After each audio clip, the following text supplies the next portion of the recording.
people with confirmed below average intelligence, how has your intelligence affected your life experience? And what would you want the world to know about what it's like to be you? Ooh, I have one for this. I was born with a severe case of hydrocephalus that no one caught on to until I went nearly full potato at 18, and then comatose a few days after when I turned 19. Turns out all the issues that I had with things, memory retention, emotional maturity, etc., that was all affected by the water pressure building up in my brain. I wasn't being a lazy slacker kid. I worked my ass off to pass my classes and graduate. I just couldn't process things well, so a lot of it came as difficult for me. In my haze of a memory during the first visit to the neurologist, it was determined that my condition was so severe I shouldn't have progressed past middle school learning, and most, if not all people diagnosed with the level of pressurization and compression of the brain as I was, were in assisted living facilities just surviving as shells. After needing a second surgery a year later, my brain eventually started firing the signals for mental maturity, but the process was still very difficult. Had to learn how I learned best. Things didn't process the same way. I've also adapted to overcompensating to make up for the lack of intelligence. Didn't have the work smarter option most times, so I just worked harder. It's been about 12 years since the last surgery, and I've grown immensely during that time as a person, but the work harder to overcompensate is still a huge issue for me. We still don't know how off I really am because no one caught it early enough, and that's a really isolating feeling. Story 2.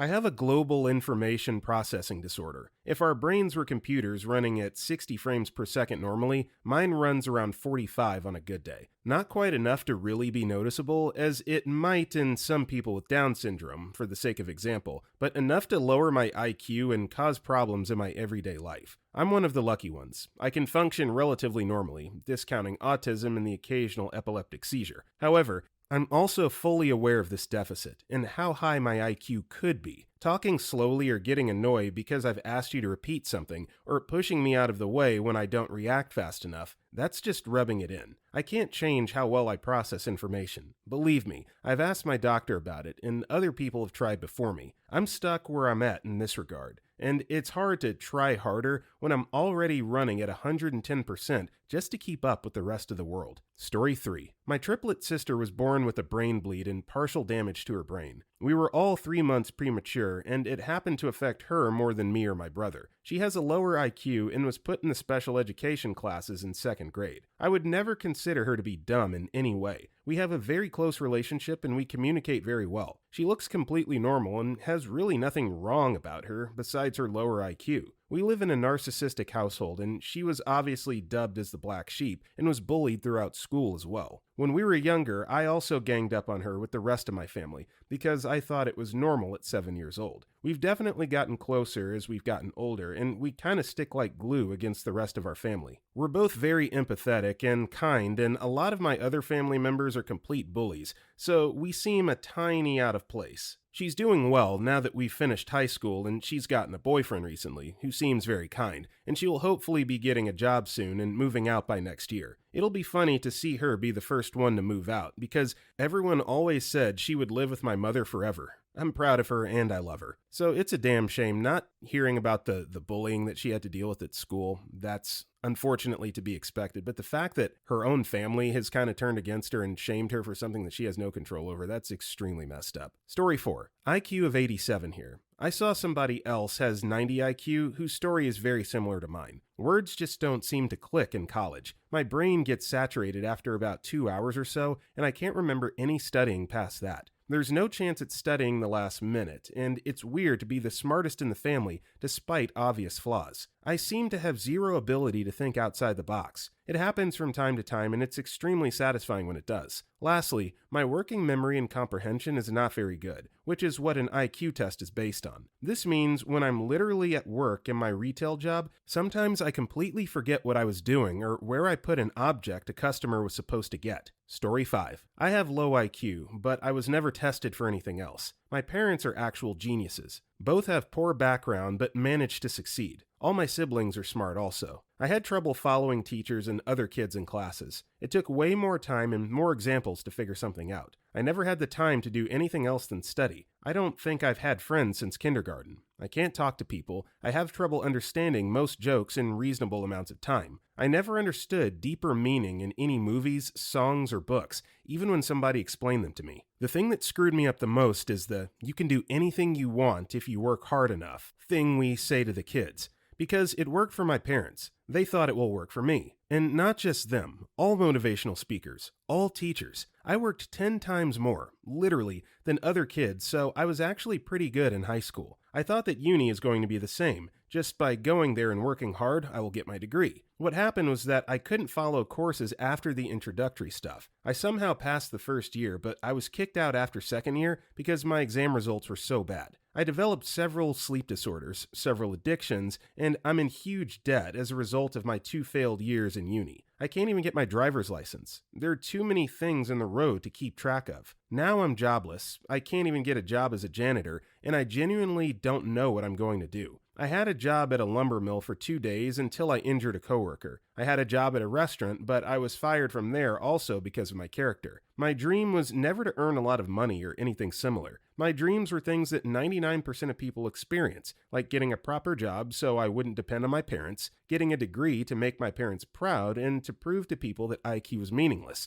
learning how to drive, getting married and having kids. Now all those things are impossible, and I have 50 long years of my miserable life to live. Story 6. I don't know if I'm actually below average, but I have a learning disability. I'm ADHD, and I always struggled really hard in school. I would stay up all night studying my ass off, only to make either a D or an F, sometimes a C if I was lucky. I mean, I really studied. I feel like as an adult it's been a bit easier to learn some things now that I don't have the pressure of tons of schoolwork and teachers assuming I'm lazy and telling me to try harder. I've taught myself how to keep a budget really well. I've taught myself how to start a reselling business and even track my expenses really well. I feel like I function all right, but I'm very intimidated by a lot of things that I'm supposed to do as an adult. Anything to do with taxes really scares me because I'm terrified I'll mess them up somehow. I'm really shy in conversations because I have trouble pulling the words out of my brain to explain how I feel about a subject. If I'm writing out what I want to say, I can do pretty well, but speaking it is pretty intimidating. I have a lot of opinions on things and love to learn different viewpoints on things,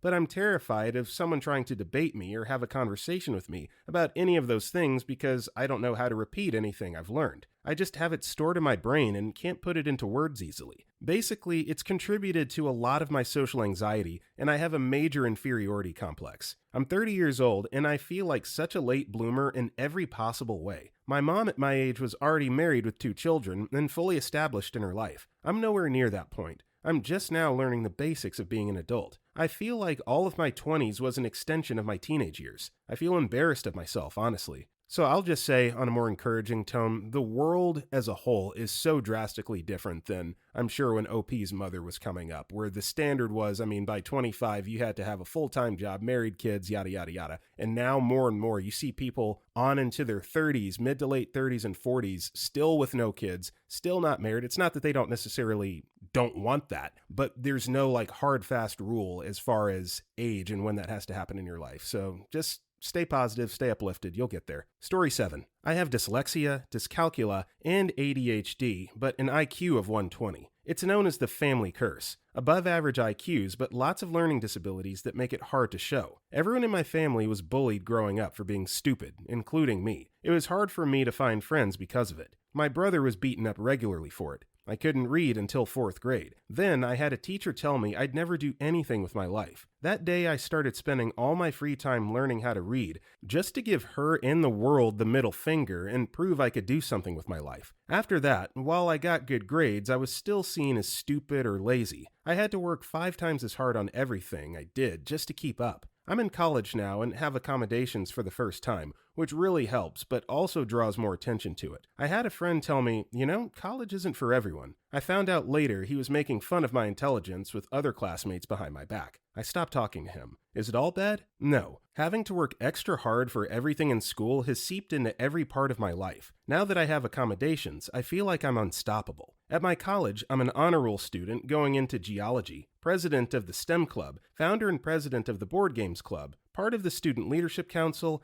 and sometimes the college lets me call bingo numbers at events. I love college. What do I want people to know about what it's like to be me? It's like a fish being told to climb a tree. I'm not going to be good at everything you're good at, and that's fine. I don't need to be. I have my own strengths, and that doesn't make me any less worthy of respect, love, or a good life. Story 8. I'm very autistic and have ADHD, IQ in the 70s, so it's kind of a mixed bag. I have a great memory for facts, so I did well in grade school, even got in advanced classes, but as an adult, I'm really struggling. I don't learn very easily, and I don't take instructions well. I can get lost in familiar places. I can't play complex games and get really confused by a lot of things, even normal things like folding towels. I come across like an airhead, and I can be explained in child's terms, how to do something, and it takes me at least 3 times, every single time. Not every time I do something new, I mean literally every time I do it. It's very frustrating because I'll say I'm not smart, and people will be like, no, don't say that, you're smart. But the thing is, I'm not even sad about being dumb. I have other good qualities.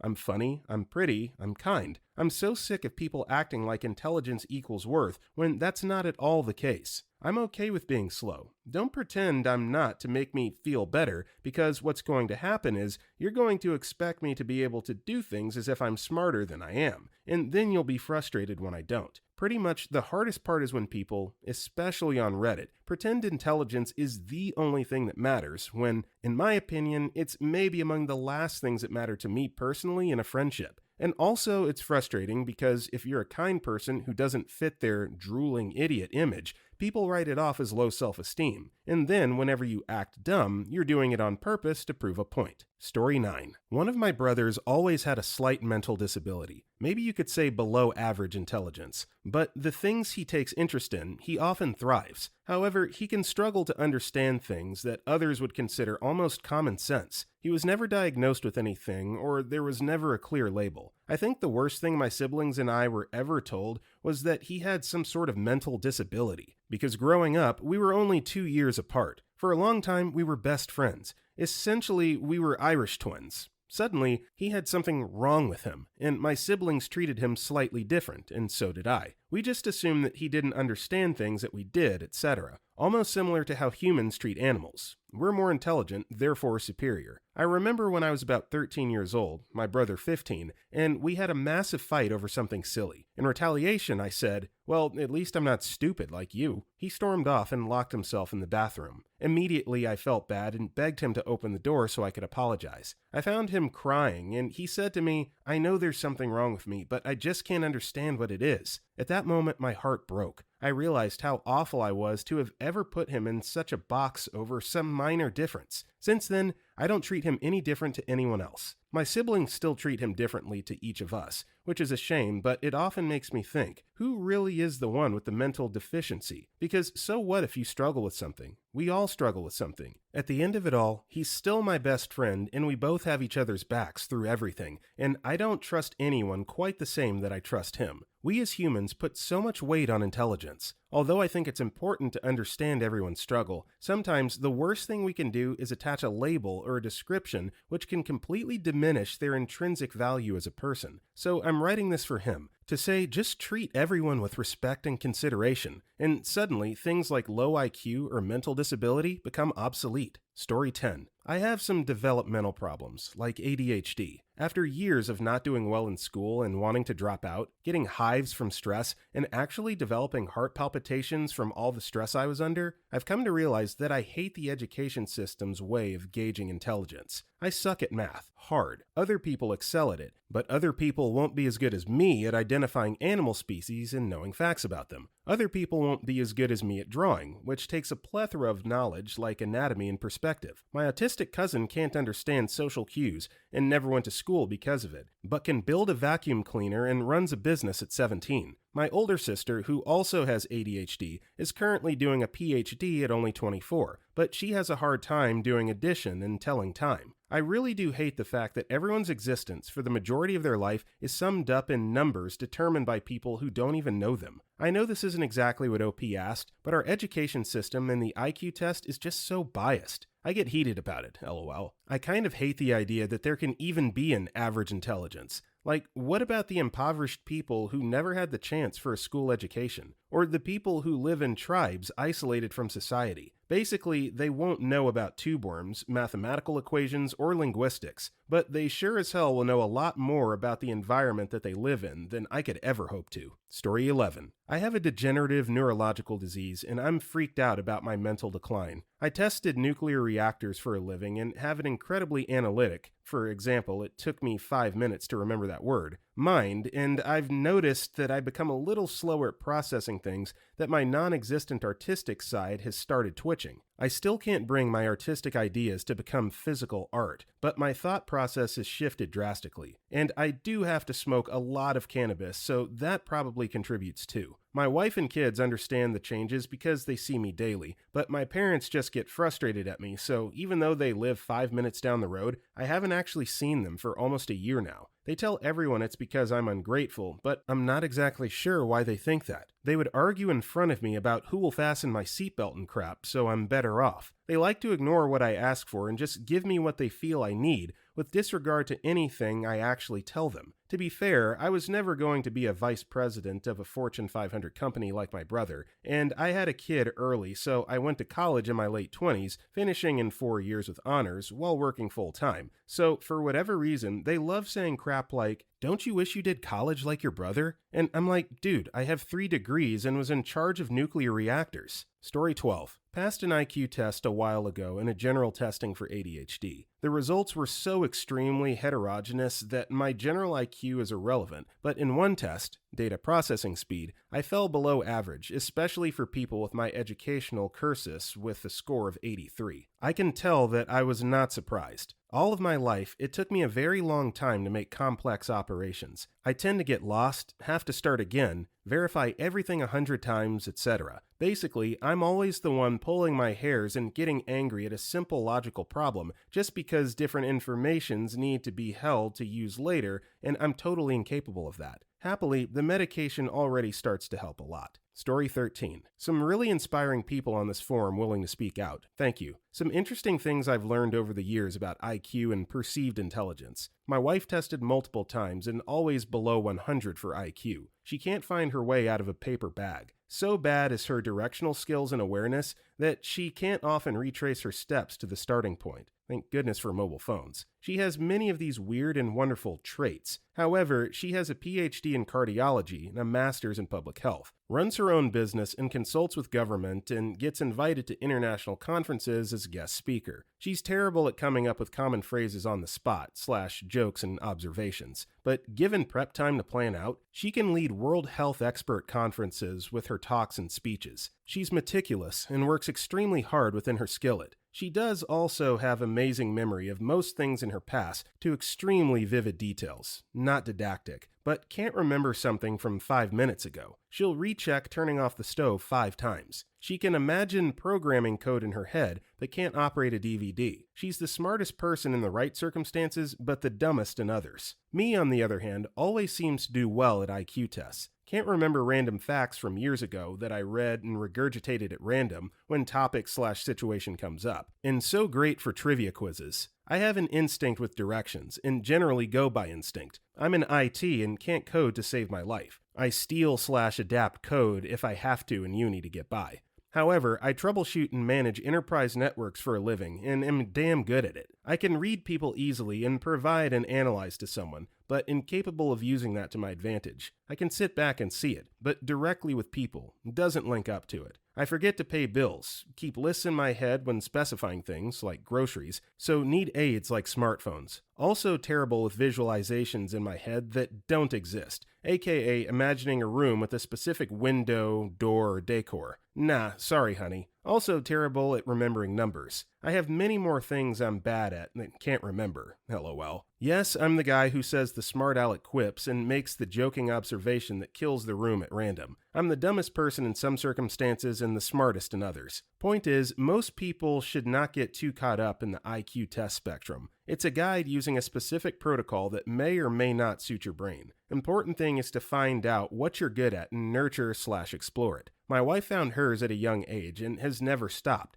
and works every day at helping kids with disabilities. Her business has not always been the same immediate goal, but the journey isn't one step. Just because you don't have a skill doesn't mean you don't have others. Try it out. Work at it. I know circumstances mean you can't do anything with it for now, but even for yourself, do it for your own satisfaction. Doesn't need anyone to see it or acknowledge it. Work with what you've got, because that's all we got to start with. Me, on the other hand, is happy-go-lucky and more selfish in nature. We're definitely yin and yang. Yes, I'm very lucky to have her. Story 14. This doesn't quite apply to me, but it does in a way. I used to be very smart. School was boring because it was too easy, so they put me in the gifted program, which I also hated. In adulthood, my psychiatrist figured I have ADD, which made everything click as to why my attention was so poor, despite being so smart. But I also developed persistent depressive disorder around 16 years old, which turns out is linked to ADD. Got on meds and depression went away. Then, after graduating high school, I went through a process of cycling my meds. I'd take them, feel normal, stop taking them, fall into depression, rinse and repeat. I was miserable all the time because I was working crap jobs that I was too smart for and felt like I was wasting my potential. But I couldn't live up to that potential because I would keep slipping into a depressive episode and let my life fall apart. So I sort of lost the will to live. I didn't want to spend the rest of my life living the life I was living. I didn't have health insurance, so I couldn't see a psychiatrist nor afford to see a doctor. So I didn't know there were city/state programs that could cover it. Once I found out and utilized these resources, I got back on meds, depression went away, and went back to college to get a degree. But I was in a persistent depressive episode for nearly 10 years straight. Depression can cause a lot of damage to your cognitive abilities. I've been healthy for a few years now, but my brain is still a mess. I have very few memories, a lot of difficulty remembering things. I have trouble retaining information to the point that I have trouble reading. I can read a page and forget what I just read. My ability to focus is the worst it's ever been. My college grades sucked because it was difficult to remember things, so I always performed poorly on tests and it took me twice as long to do assignments. I can physically feel my brain is not in good shape. I'm trying to do things to improve my brain health, like exercising and eating right, and reading more books, in hopes that it will rebuild my neural pathways. So far, I haven't had any luck, but I'm early in the process, and if it will work, then it'll take time to get there. But to go from knowing you're smart to feeling stupid all the time feels like crap and has really impacted my self-esteem. Story 15. I had a rough beginning in school, but life got better after school. I was given an IQ test when I was in 3rd grade. I remember taking the test, and I remember there was a parent conference afterwards. But I never knew the score, and never heard the results of the parent conference until I was an adult. Only late in life did I know the discussion was regarding keeping me down a grade. My parents didn't keep me back, so I progressed with my classmates. I always did great in math, but awful in English or history. I can easily learn ideas and relationships between things, but memorizing facts was never going to happen. I had to cheat my way through catechism because I could not remember Bible verses at all. I remember a 10th grade history class where something went click. I suddenly could read with comprehension. My memories before this event are mostly foggy, so it's like I transitioned from a pupae to a fully formed adult form of me in that class. That's the point where my life truly began. My grades got much better, and I made it into engineering college. And I followed that with a good career in computer design. I still have major issues in my visual cortex. Riding a bike through trees with shadows that go light, dark, quickly seems to hit a reboot button on my brain. I need a minute or so of quiet time before I can write again. And my music affinity is off the chart. If there's any background music, however quiet, it becomes foreground in my brain, drowning out my ability to follow conversations. I'll never be 100%, but then again, who is? I'm functional enough to have good friends and family, and that's all that really matters. Story 16. My intelligence, I think, is now fairly normal, or probably a bit above average considering the way I've scored on standardized tests. Generally the top 99.7 to 99.9. But I also think that I may just be a good test taker, as I definitely feel like I can tell there are deficiencies in the way my brain functions in relation to many other people who seem to be able to do things like spelling, math, spatial awareness and reasoning, etc., way more easily than I can. Anyway, I had a really bad head injury when I was 14, and it temporarily made me basically mentally handicapped. It completely destroyed my ability to create memories, read body language, understand so many things. I even lost my ability to read briefly. I couldn't follow the simplest instructions no matter how hard I tried, even though I really thought I was doing it well. The only way I know that I wasn't were the many accounts of my behavior during that time related to me by friends, family, and teachers. I also was able to look back on tests and assignments, and it was just so bizarre and nonsensical the way I would fail to follow the most basic instructions. I remember just staring confused at writing for a long time and not being able to tell if I lost my ability to read or if the writing was in a different language or some kind of weird technical jargon like computer code that I couldn't decipher. It was scary and so frustrating. Story 17. Hey everyone. I stepped away from my computer for a few hours and this post really took off. I want to thank everyone who took the time to share their personal stories and experiences. I've learned a lot from reading these posts, and I'm sure that many people here came away with a new perspective. I didn't expect this question to take off the way it did, but I'm glad to see all the positive discussion that's come out of it. Just to share a couple things that I've learned from this discussion. 1. The human mind is a complex thing,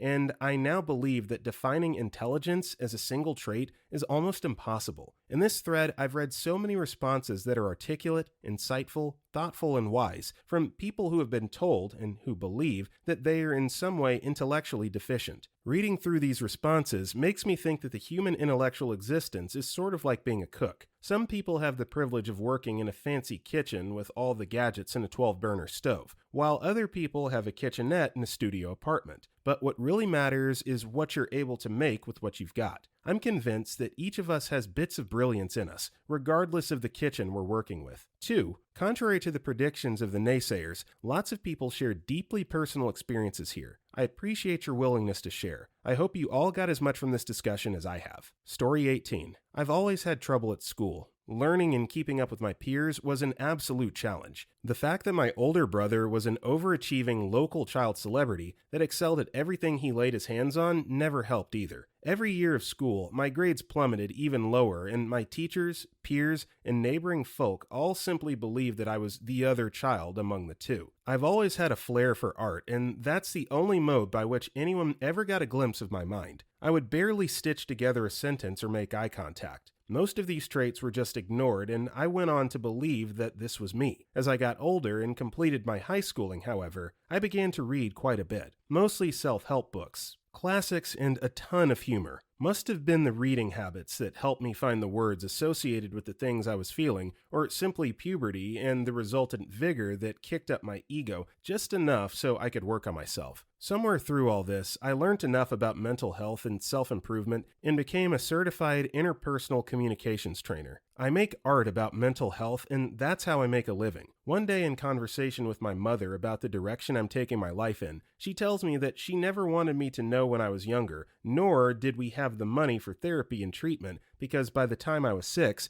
I displayed signs of being autistic. She even had a certificate of my disability that would have presented at school if in case they decided to not let me continue. I was allowed to continue simply because I got the bare minimum every time. Looking back now, I realize why my mom was always reading about child psychology, why she was so strict about the way I walked, the way I sat down, and even the way I positioned my head. All the little training that went into myself, I'm imparting to already gifted people, and I'm surprised at the results. I suppose we all need to always work on being a better version of ourselves. Story 19. I have well below average processing speed, like below the 10th percentile. Basically, what this means for me is that it takes me much longer than classmates or coworkers to complete schoolwork or work-related tasks. I can also be quite slow to follow a conversation, and I've always had trouble fitting in and understanding jokes quickly. I had testing done in elementary school and did very well on everything other than the poor processing speed. I've had in-class accommodations since then. The weirdest thing for me has definitely been how other people perceive this. Many students would get accusatory when I had a ton of extra time on tests and scored higher than them, and it can be a bit of a mess when dealing with university professors. Some of them are not very flexible or understanding. I've had them try to talk me out of using accommodations in their courses before, which is no fun. Something that a lot of people don't consider with this type of learning disability is that taking longer to do things carries over into my homework. I may have extra time on tests,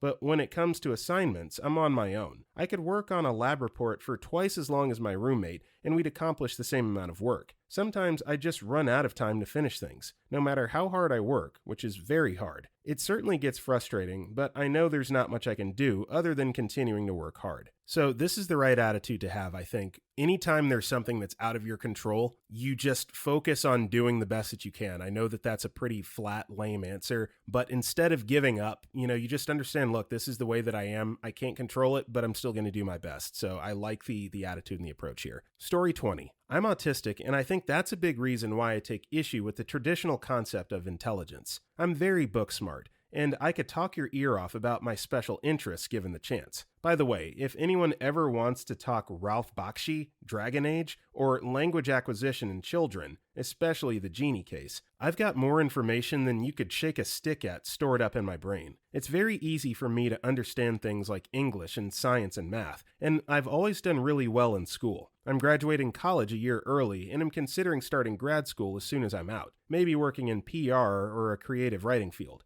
Socially, though, I'm still struggling to understand how to maintain friendships. I'm very compassionate, but I struggle with empathy, and therefore, when I'm comforting a sad friend, I often try and relate their experience to mine, which usually comes off like I'm making it all about me when that's not my intention at all. I have a lot of trouble understanding tone. I often talk to myself in public or do weird things because I need to stim. I struggle with separating fiction from real life. I struggle a lot with understanding basic social rules. I'm a kid who asks why every 5 minutes when somebody tells me I'm being weird. I have a very slow processing speed. I often need people to repeat themselves or rephrase sentences because I don't understand. I get extremely upset at minor inconveniences. I'm very defensive of my intelligence because I come off as stupid a lot. I don't like the concept of intelligence, at least not the way we think of it. Everyone has different strengths and weaknesses. I know people who don't do well in school, but are geniuses in artistic fields or computers. I know people who can't figure out how to play an instrument, but have a knack for making others happy and seem to know how to bring anybody's mood up,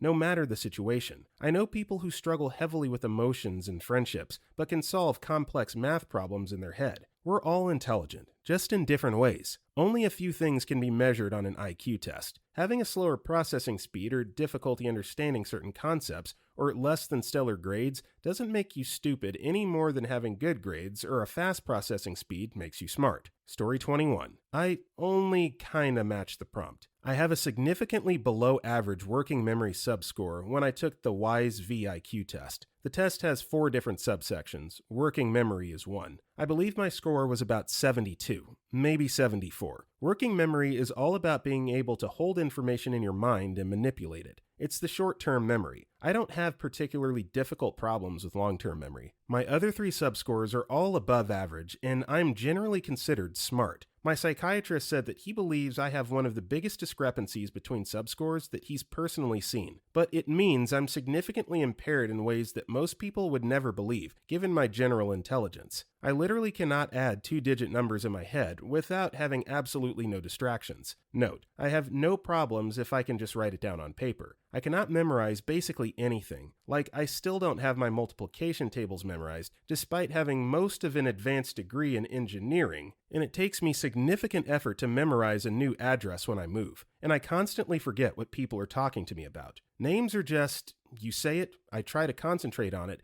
and realize that I've either completely forgotten the name or missed the last 5 things you said. If I don't have multiple screens or a huge number of printouts, I literally cannot do my job because I cannot remember information from one tab to transfer to another. I do have ADHD. I took the IQ test as part of the diagnosis, and the low working memory is basically one of the hallmarks of ADHD, so I also have all those issues. I will say that overall, it's manageable and the vast majority of people would never notice. I lean heavily on my strengths. I have a very high processing speed, according to that IQ test I took, and that helps a lot. Sure, I've completely forgotten what I was going to say, but I'm able to think about it quick enough that I usually don't come across like a complete idiot. It's really just managing expectations. I recognize that it seems from the outside like I could do everything I wanted, but the reality is, I'm working with a brain that's floundering in a lot of ways, and I have to make sure to give myself permission to flounder sometimes, and to do all the things I need doing to make it so I can be successful, even if that would be excessive to others. Story 22. I don't know how smart I used to be, but I did have a test to get put in the gifted program and barely missed because of my math skills. When I was a kid, I had blood cancer and had to do super intensive chemotherapy. I couldn't try to do any kind of schoolwork, so I just missed a year of school and was held back. I couldn't even hold a proper conversation because my short-term memory was basically gone, and I would say the same thing over and over or ask the same question multiple times in a row and didn't remember asking before. I didn't really notice if I had any other issues at the time because I was too drained and in too much pain to do anything besides listen to music and read, basically. But I could only read stuff I'd read before. After chemo, I went back to school and I had a really hard time learning, so I brought it up to my oncologist and they gave me a referral to go to the brain specialist part of the hospital system. I was IQ tested more than once, years apart. The first time they concluded that they couldn't determine my IQ because my scores were too inconsistent. I was retarded in some categories and above average in others. Thanks to the tests, I was able to qualify for help from the school district and got an IEP. It didn't actually help me that much though, and I still struggled with school. My short-term memory is still very bad, and I have a lot of problems with recalling information unprompted. Since tests either ask you to remember stuff unprompted or are multi-choice, but designed to trip you up, I do very bad on those and can't pass the written driving test. So I can't drive, which makes finding a job very difficult, but not impossible. Luckily, most stuff outside of life isn't like that, so I take notes on everything. It takes me a longer time to process things that people say, so when I talk to someone who takes a long time to say something, like my parents, who constantly take long pauses talking, it's really hard for me to follow what they're saying. It takes me a longer time to figure out puzzles, so playing some games is impossible unless I just Google the solution. So most video games just go out of the window. There's also a lot of times when I can't really think at all, and my brain feels like a computer that's locked up because it's trying to process too many things at once. Sometimes it's only a couple minutes. Sometimes it's like that for a whole day. It's hard for me to learn new stuff, and usually when people explain stuff, I'm busy trying to process what they explain to me. So when people say, "Do you have any questions?" I say, "No, I can't think of any right now." And then later I have to ask a question that didn't occur to me before, and they get frustrated with me. I hate that. A lot of my problem is that people think I don't have anything wrong with me because I seem smart,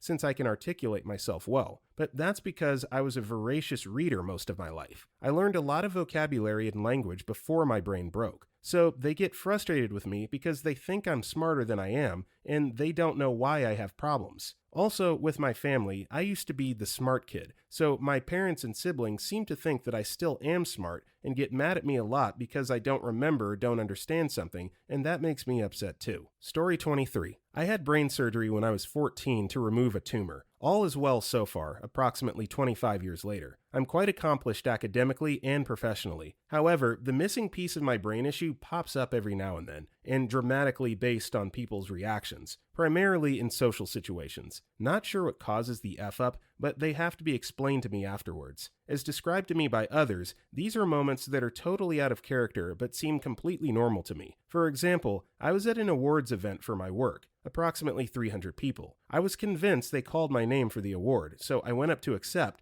and the presenter gave me the weirdest look. Room was silent. I was confused, so I walked back to my seat and everyone was looking at me funny. The guy beside me that knew me somewhat thought I was effing with everyone, but I was legitimately confused by the whole thing. I've also created some enemies for things I've said, but I have no idea what those things are. Story 24. Late to the party, but I'm going to assume emotional intelligence counts here. It's a struggle. On the standard IQ scale, I do well, but as a kid, I very clearly lacked the cues to be with it and part of the group. Part of me wondered why I could do so well on math exams, but everyone is mean to me. Turns out, I wasn't as funny as I thought, and I've misread more situations than I'd like to admit. I spent a lot of time wondering if I was normal, and for someone with too much time on their hands, your own thoughts become your worst enemy. You become very lonely. I would realize afterwards everything I should and shouldn't have said. I wasn't totally oblivious, but in the moment it would always fly over my head. I think that made it worse. I hated seeing how bad I was at any form of talking. Not sure what did it, but I think I caught up in college enough to be geeky but cool. I'm glad I'm just another person at the workplace. I don't know what I would do if I still stood out. I guess if there's one thing I'd want people to know, it'd be this. I'm not missing your cues because I'm trying to hurt you. Believe me, I'm on your team, and I don't want to embarrass you as much as you don't want me to. Just because I did well in school doesn't mean I'm supposed to know everything, and if I stumbled, just let it pass. If I made a social faux pas, I'm sorry. I wasn't trying to raise tensions in the room, but there's hope.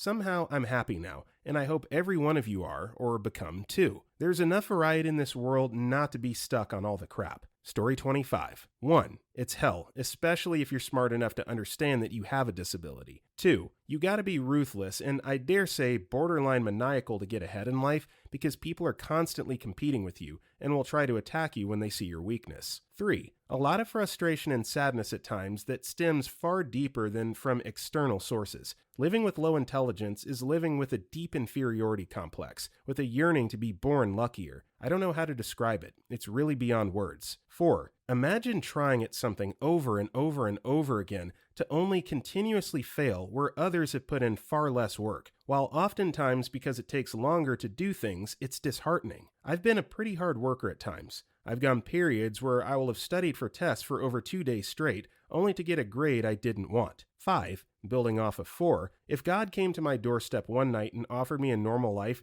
I would know not to waste it. In fact, I would work even harder if I had the option to live a life without the disabilities I have. 6. People with normal intelligence and mental states have no idea how lucky they are, nor will they ever be able to understand what it's like living in the shoes of someone with below average intelligence. And that's fine, because they can't, so don't expect them to. 7. It's hard to be moral and righteous with the cards I've been given. I've grown a lot more sadistic and overly competitive. I'm not ashamed to admit it, but I'm not proud of it either. And 8. I often have rants to myself, usually at night when I'm alone, because I feel like nobody would really understand. I can hide my disability pretty well from others, but at the end of the day, the feeling I get of inferiority, of a glass ceiling over my head, doesn't elude me. It's present, whether I'm alone when I don't have to please anyone, or in public. But the worst feeling is that at the end of these periods, there's no catharsis I gain by telling myself what I already know deep down. There's no relief or closure. Story 26. I started having issues from day one in school. Before kindergarten, my mother taught me to spell simple words, write simple words in the alphabet, and my numbers. However, the abstract part was difficult. I could replicate something if you showed me, but putting A and B together to make C was hard. I blew up at my teacher once because she tried to get me to write my name using capital first letter,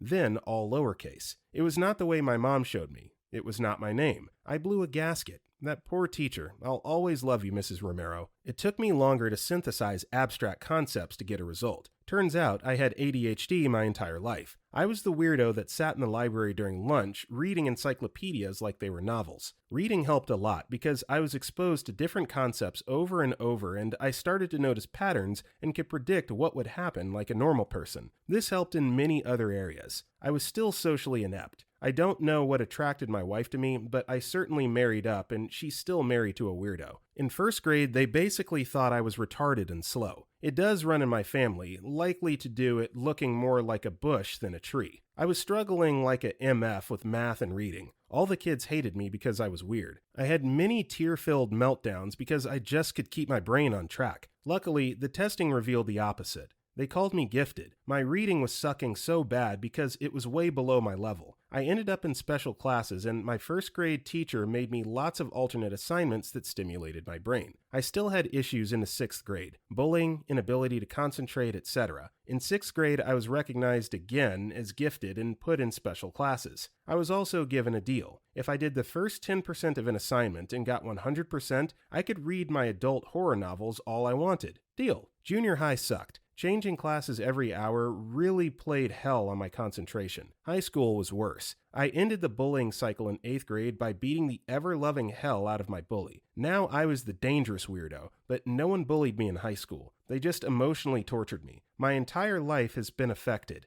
Jobs lost, huge issues in my marriage only overcome because my wife is a saint or something. Then we had my daughter. My ADHD never made me hyper. It made me hyper-focus, usually on things I wanted to do that didn't involve schoolwork. My daughter was the hyper part. She was 10 when we finally had to admit the school issues were familiar and she needed help. I took her ADHD quiz with her.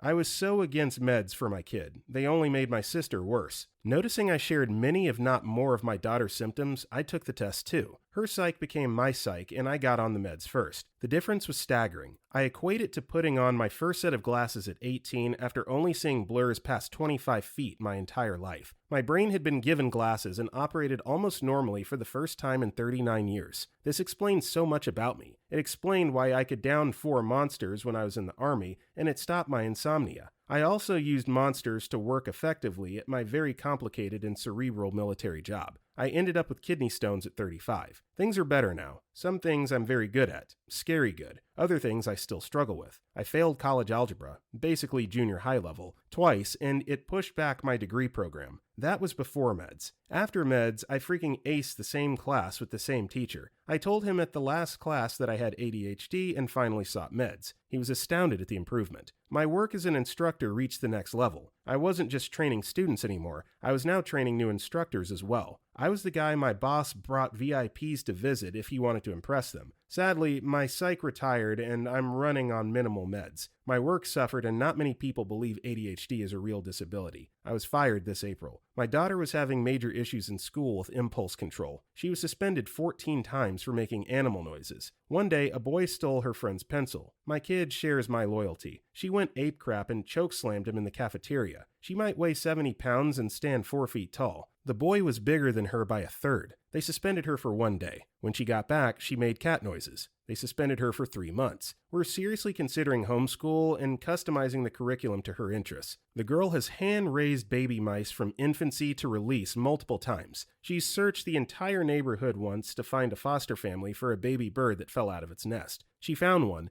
made the nest bigger to fit it, and then checked on it every day. One day, they were all gone. She checked the timeline of development, and it was well within the limits for the babies to leave the nest. How do you quantify that kind of learning? How do you place a value on it? The good things in my life are creativity and compassion. I write music and books. I'm a photographer. I'm fiercely loyal and protective of those I love. We are all different. You're good at some things and not good at others. Sadly, school life tries to stuff us all in the same package, and for a few of us, that makes it so much worse. Society continues this by reinforcing certain traits as the only ones to have in order to succeed. Be yourself. Play to your strengths and use them to complement someone else's weaknesses. That is true success. Story 27. I have 40 IQs. When I was in 4th grade, they said I had to go to special classes separate from other kids. My mom and dad were mad and said they should have known I need special classes long before. But I liked the special classes because we played games and stuff, and the kids didn't beat me up. It turns out I wasn't retarded like they said, though. I was just ahead of the curve, too advanced for school. If my parents had done the things I told them to and invest in my favorite stocks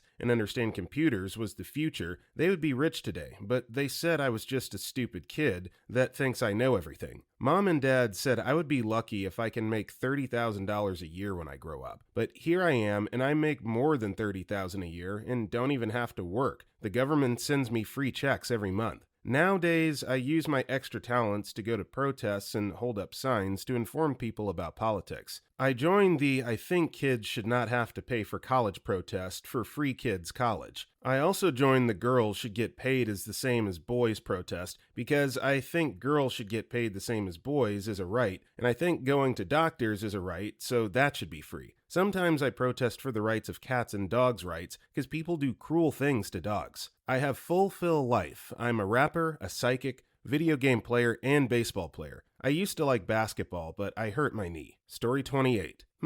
I've always struggled with remembering stuff. At birth, I was diagnosed with several things. I can't recall them all. I only know I had both kidney and liver issues and weighed more than normal, on top of physically both couldn't leave. Shoulders were too big and had to be folded in half before exited, then incubated. I have auditory deficit disorder, dyslexia, Asperger's, and 2 other types of autism, including the possibility of being schizophrenic. Self-diagnosing myself, lol, but you're not supposed to do so, as I know my sensory perception is abnormally higher than an average person. I was given the options to opt for an easier life and go to get it diagnosed for autism as I got older for benefits as a young adult. Had hearing checked. I can hear further than normal. I see less. My body has always been compensating. Yes, I have some mild versions of echolocations. Different as I learned to teach teachers the things I learned because I was getting sick of thinking myself crazy, even though I am and think everyone is. Just, we all gotta learn to draw lines in the sand and not take your own crazy too far, period. I consciously decided to take the harder route, but I'm typically met with contradictories that show I'm intelligent. It's just my brain doesn't recall information the same way. It's always been this way. Technically, all I've ever wanted was friends. I was never really able to make any. period, during preschool and elementary school. In preschool, I was pushed off something for no reason, supposedly for racial reasons. Cracked skin and my skull open, but wasn't taken to the doctors. Later attacked for being both black and Native Americans openly, with the bad I was. Asked if I was black and Indian, and I said I don't know. He proceeded to flank me under the guise of being fine with my answer. Teachers didn't do anything. No call to my parents or anything. I think I had a concussion maybe, 2 to 3 weeks. Obviously, my mother couldn't have told at all if I had Asperger's,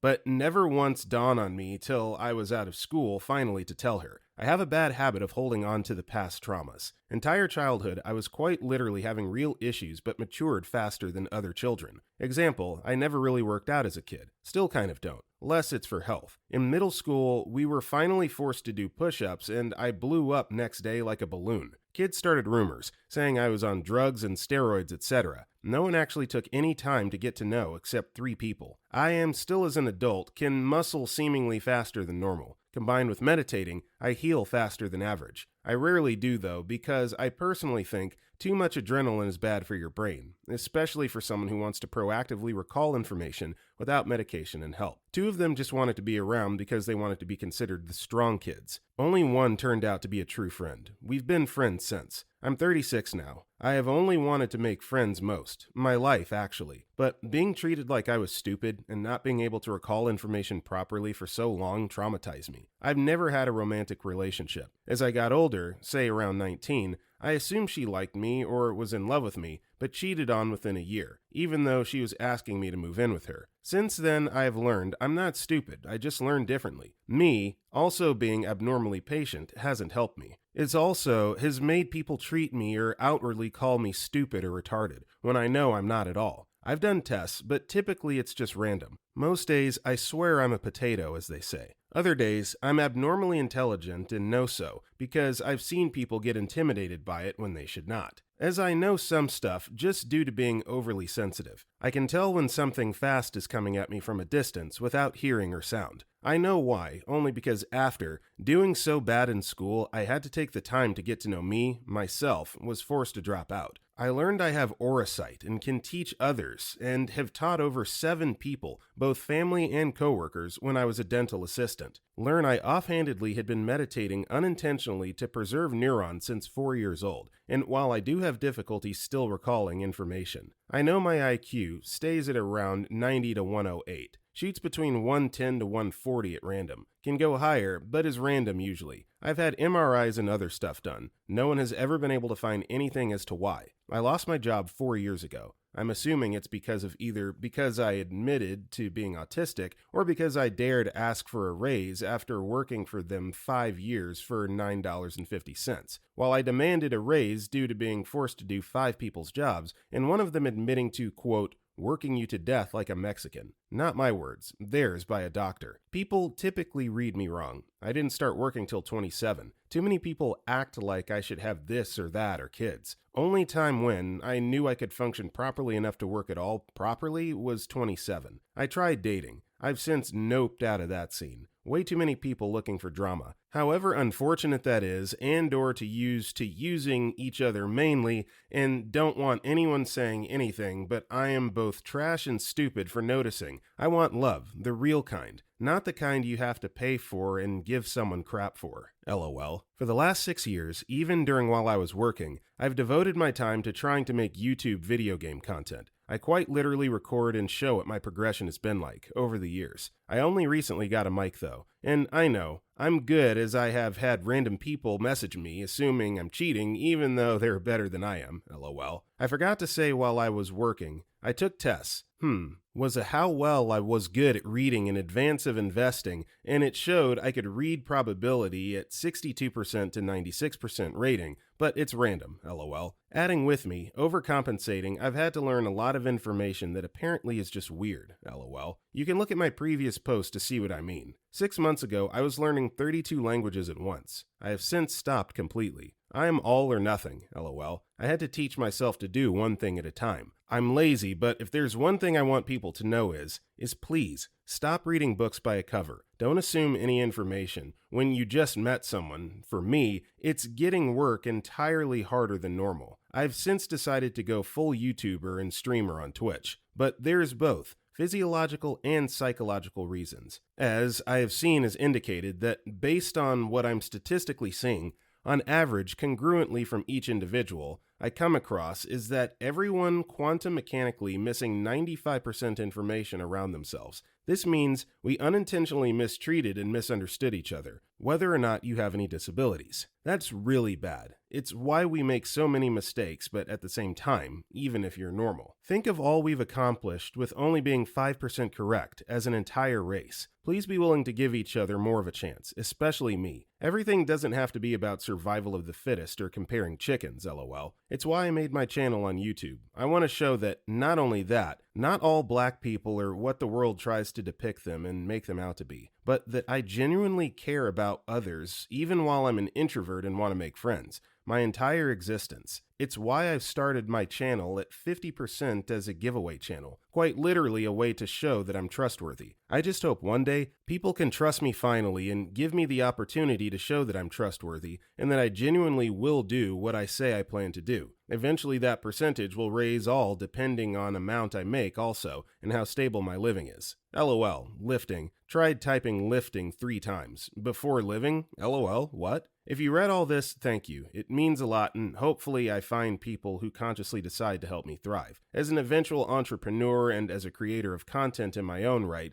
as I don't want to depend on a system or government, but make my own self-merit, with the help from people who genuinely care about each other. Eventually, I will show you what I can do. Hopefully, we can play video games together, make friends, and I grow even more to be a better all-around person overall. Thank you. Be safe and take care. So that post was long. It was scattered all over the place in a grammatical disaster. The reason why I read it, though, is to highlight the point of what OP was trying to say, and it's that, look, I might not be able to fully articulate what's going on in my head, but there's so many bright ideas that I can use to help people and make the world a better place. So I just wanted to spotlight that, give a shout out to OP there. I appreciate you putting forth the effort to share your gifts with people. So good job on you. Story 29. I'm super late and IDK if this fits the thread, to be honest. But although I have a well above average IQ, my EQ and social skills are far below average, and that hinders my abilities a lot. I have trouble speaking to people and have no capability of reading a person. I'm barely capable of portraying my own emotion, although I think I do a decent job of faking it when I need to. A high IQ is overrated.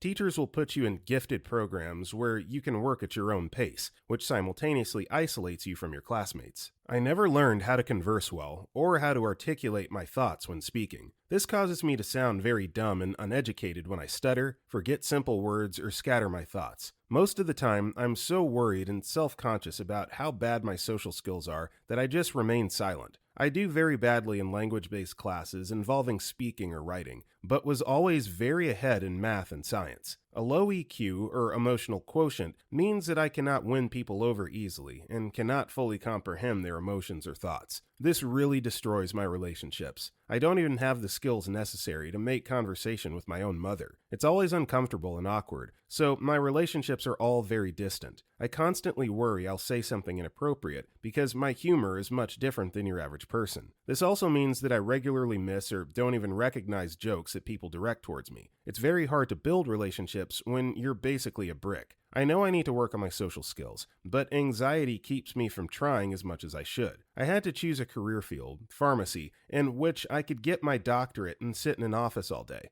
I love people and I love helping them, but interaction is always awkward and painful. I always wished I could do something more direct with patients, but I have a way of making people uncomfortable. TLDR, I'm technically smart, but extremely socially stupid, which drastically impacts my life negatively. I envy charismatic people, those who can make friends, or talk to others in a flowing conversation. I might know math, but my writing skills are awful, and my social interactions are non-existent unless there's alcohol. Story 30. I was diagnosed with dyslexia and dysgraphia at an early age. I didn't learn to read until 5th grade. My family chose to homeschool me, thinking it would help, but really it compounded the issue. My mother was always trying to fix it. She tried all kinds of ridiculous snake oil things, from having me wear an eye patch over one eye to magnets and weighted blankets. Homeschooling meant I had no friends and was socially incompetent, which I blamed on my broken brain. Adults called me bright, but I thought I was stupid. I overcompensated by reading a ton. once I finally learned how, and speaking like an adult. It wasn't until the second year of community college that I began to do well at school and realized that belief of my own stupidity was what was holding me back. I enrolled in a developmental math class and told myself I was just as capable as anyone else. It was amazing how many girls around me would say things like, "My brain just doesn't work like that," or "I can't get this." But I never let myself think that.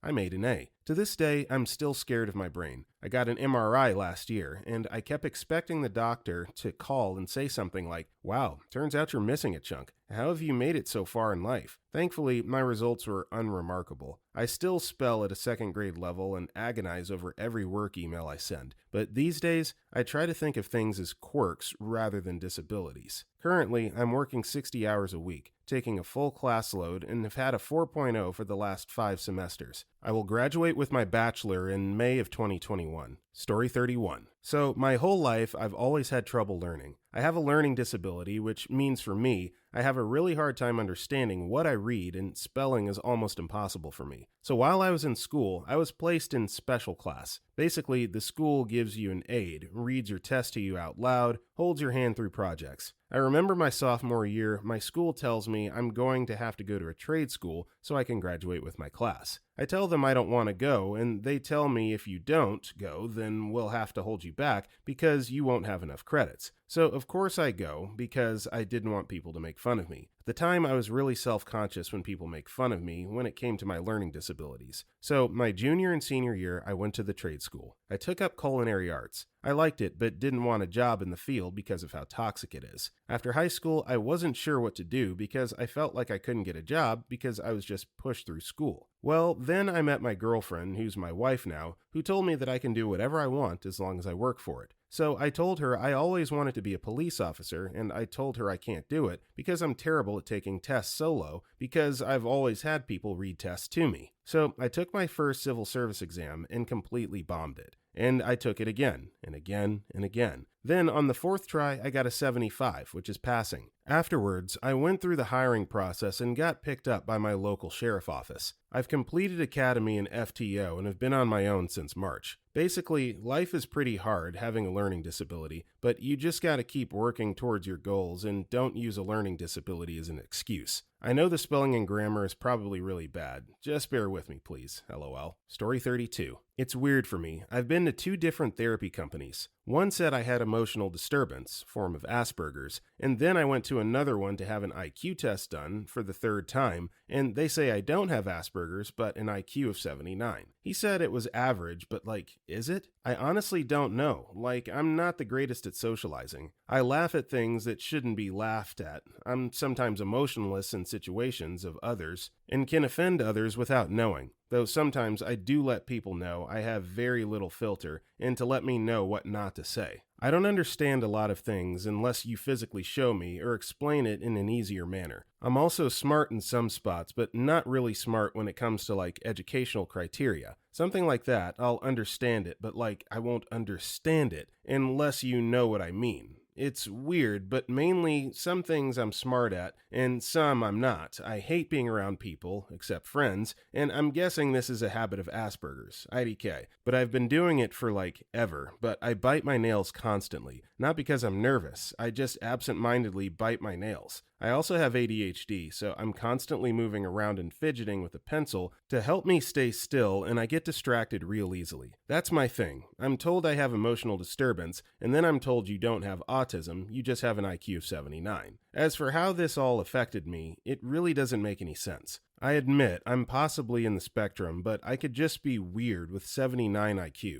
IDK, but that's just me. Story 33. I have both sides of this coin, kind of. In school, I was really smart and well-spoken, thinking constantly and learning for fun. Getting basically all A's with no trying at all, just absorbing crap, and if I failed, it's because I procrastinated and just didn't want to do it. I hit my head once a year after graduating, twice about 2 years after, and once a few days ago. After the first one, I realized I wasn't able to think as easily, at all. I could literally get a headache thinking about breathing. I had to start slowing my speech down to be able to speak how I wanted to and not trip over words. After the second one, I really noticed not being able to speak concisely. I'd have to think a lot more and speak slower and still stutter and slur my words, as well as forgetting what certain words were. Forgot the word for laundry. I really miss being able to be smart. Things were so much easier, like a car when your brain is working right, and it is basically built to take in large amounts of information and work through it easily. You get so much more done, and you live so much more relaxed, I guess. Like before, I felt like I'd be a Hellcat with a professional driver on it on a highway, and now I'm an average driver in a 2005 Focus. It's frustrating knowing how easily I could be living right now, and how people treat me differently, like trying to finish my words for me or being irritated when I forget or stumble on my words. And being so surprised when I show a little bit of my intelligence, like I'm still smart, I just have so many inner road bumps to work through before I speak and act now, and I fight so hard not to go on any more of a backward slide than I already have. Being stupid is really effing hard. Story 34. Well, I don't know if it counts, but I got diagnosed with attention deficit and hyperactivity when I was a little kid, probably 7 or 8, and I'm pretty sure I got more issues going on in my head. But I haven't been to the psychologist since I was a kid because my family is what you would call middle class, and in this country it would cost a liver. Anyways, I never was able to learn how to divide, and most of mathematics seem impossible for me to do. I don't even know how I'm graduating, to be honest. The only reason I passed math exams were because my teachers understood my situation and would literally let it slide. I've had a rough time with chemistry and math all my life and have been called an idiot by teachers and students alike. I can't really complain though.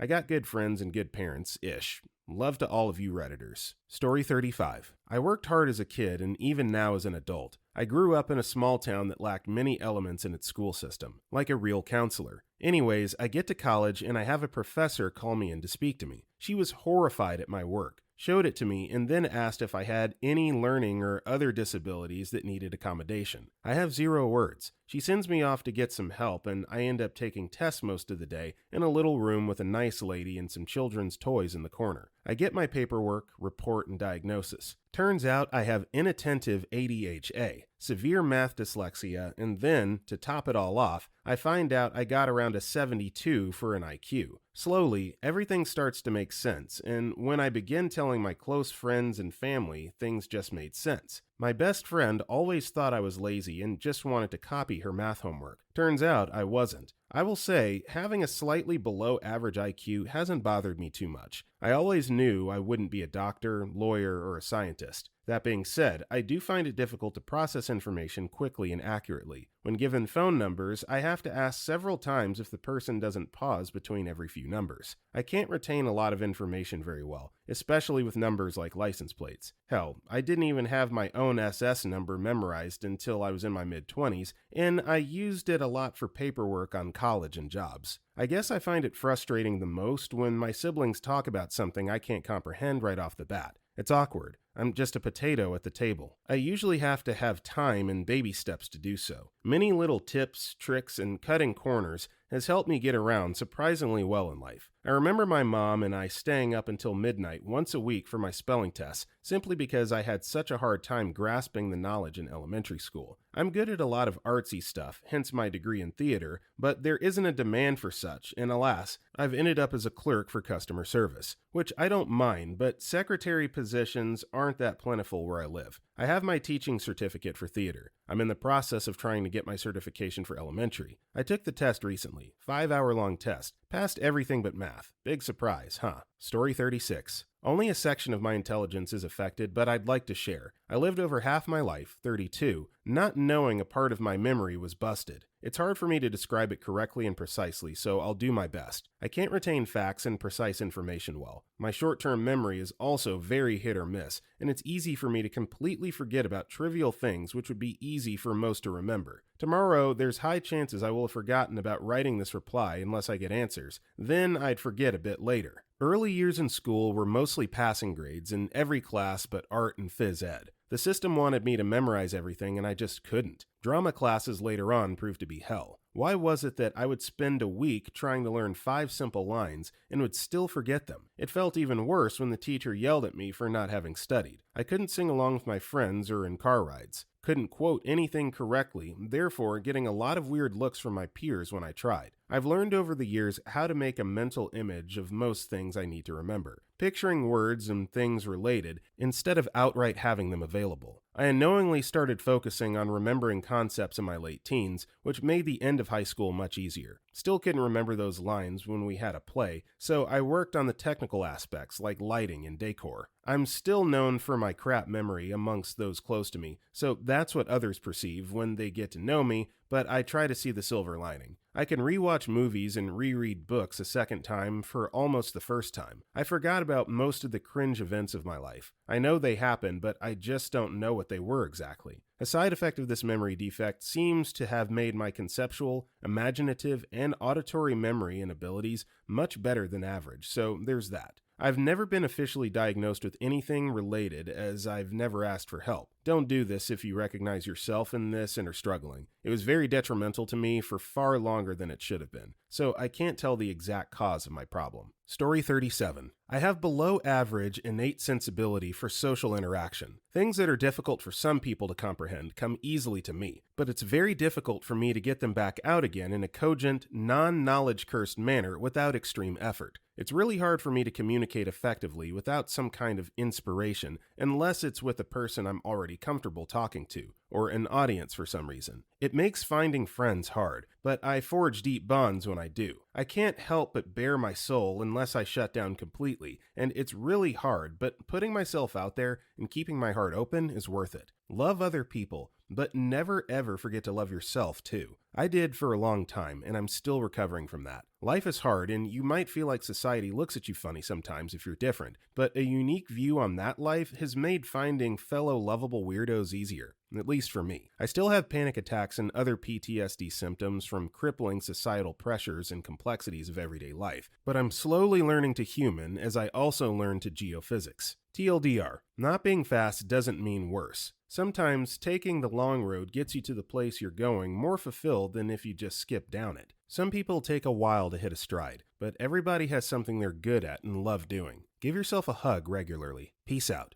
Edit. I forgot to mention the autism with comorbid ADHD as important facets of my neuroatypicality, if it wasn't obvious from my post's particular length, verbosity, and content. Also, I tend to repeat myself through circumnavigation, not as any kind of insult or implication of ignorance, but because it never hurts to be clear, and it's hard to stop. Story 38. There are multiple types of intelligence, and while the logic, reasoning, and general comprehension fall under IQ, there are also social and emotional intelligences, and one must consider IQ does not equal knowledge. I was always pretty smart, and while I never skipped grades, my learning tended to be a year or more ahead of where I needed to be. Although I think the US school system really failed me, and I kind of fell off the curve. My IQ is somewhere between 137 and 142. I was able to take a full IQ test for free so a psychology graduate student at Williams-Jones University could practice administering tests. My emotional and social intelligence, however, is very poor, and I have severe memory deficits,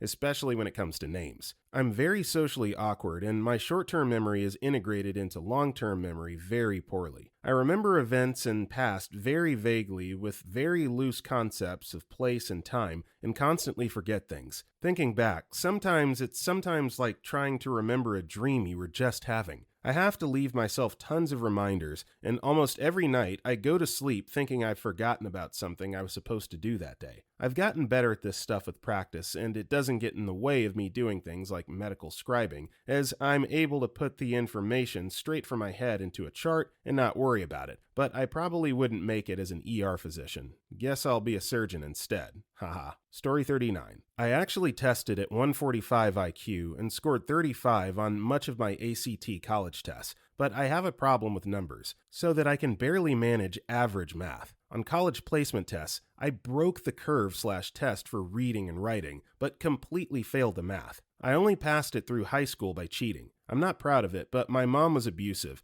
and I couldn't get more than a C on my own regardless of studying. I had to find a way, any way at all. I also have anxiety that can get really bad, coupled with a tendency to think deeply/be in my own world and difficulties filtering out noise, sights, and smells. It messes with my daily functioning and short-term memory. Case in point, I fed my pets and had been told to put away my dishes and thought about that. ended up nearly putting the container of cat food in the dishwasher just now. I use routine and reminders to know what I have to do each day, and that with the panicking over COVID when I shop, I listen to podcasts or music or wear earplugs because everywhere is too loud. When I have a lot of different stimuli going on and or feel very stressed, I will literally forget things I was just told. Cannot hold a conversation, cannot focus, often cannot speak, and am prone to doing really stupid crap, like overeating or overspending, getting angry, or going herring off somewhere. I love traveling when I get there, but the rush, noise, and invasive security at airports often makes me act textbook stupid while there. At home, it manifests in difficulty with interruptions or holding multiple tasks or stimuli in my head. I can't easily remember tasks with 3+ steps laid out at a time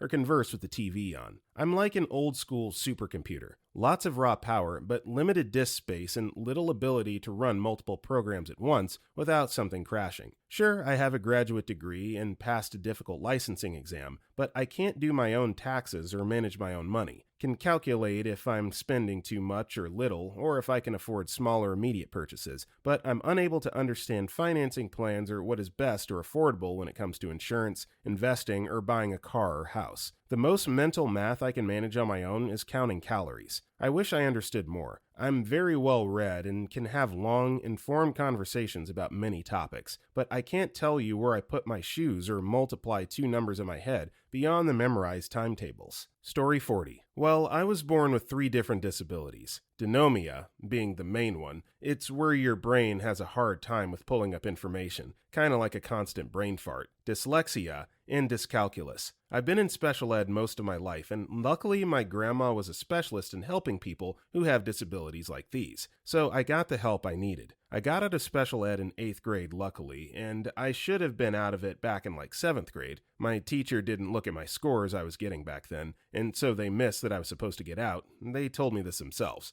Anyways, though I'm not in special ed anymore, it still does affect me. I'll stumble on words a lot, and if something comes into my mind and I'm trying to say it fast before the moment to say it's over, my sentence will come out a bit mixed up and not how I wanted it. How it's affected my life experience? Well, it definitely got me bullied in school, though that wasn't always what they were bullying me for. It's just I had a hard time coming up with comebacks and trying to defend myself. Anytime I try having an intellectual conversation with someone who I don't necessarily know well, if I start messing up with words and they say something about it, I tell them I have dyslexia and dysnomia. They usually start acting like I'm completely dumb and don't take me seriously. These things have led to me getting depressed over time, but I'm getting along better now. Though I'm not as intelligent with words, somehow poetry works really well in my favor and I use it to cope a lot. I'm now a published poet. Also, my emotional intelligence is pretty good. I've helped people with their depression and anxiety and have stopped someone from doing something stupid. If there's anything I would want the world to know, it's that just because someone has a disability doesn't mean they can't be smart. My ability to talk isn't always the greatest, but that doesn't mean my ability to know and learn isn't completely impaired. Story 41. I don't have below average basic intelligence, but I do have a learning disability. Don't often recognize social cues, and my memory is absolute garbage. Psychologically diagnosed. I can literally forget something you just told me in the time it takes me to turn around. You can start reading me a blurb from Reddit you found, and I will have forgotten every word by the time you finish talking. Sometimes I know I'm supposed to remember something, but not always because I've forgotten the interaction completely. I have little concept of the passage of time. I could think I did something 2 weeks ago, but it was actually 2 months ago. Looking back on memories, I have a hard time putting them in chronological order. People tend to think I'm being rude by ignoring them when I blankly stare at them when they finish talking, when in reality, I'm just too embarrassed to say I forgot literally everything you just said and don't know what kind of emotional response I should be having. I also get defensive or correct people over jokes because I don't realize they're jokes. Losing memories doesn't happen all the time though. It's like my brain just misfires. It makes things really difficult, just randomly forgetting relatively large pieces of information. Try doing your job properly when your boss calls you and tells you they need you to do something, and you forget what it was once you hang up. On the other hand, the things I do remember, I remember in great detail.